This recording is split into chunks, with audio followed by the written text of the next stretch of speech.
Hello guys, welcome to my channel once again. In today's video we are going to run some codes to scan our hardware and software issues on our laptop.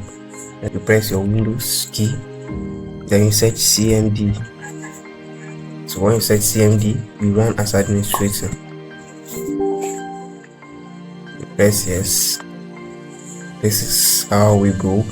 So here you type sfc /scan now. Press enter.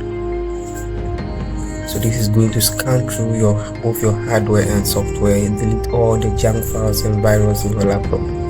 So this will read up to 100%, and when it's 100%, now close the commands prompts.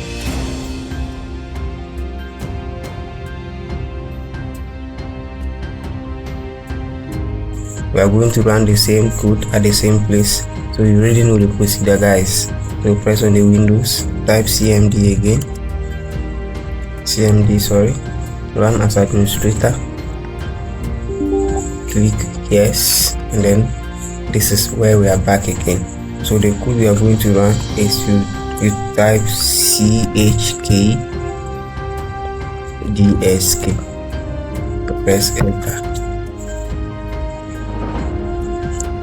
Let's wait, see if this one is running faster.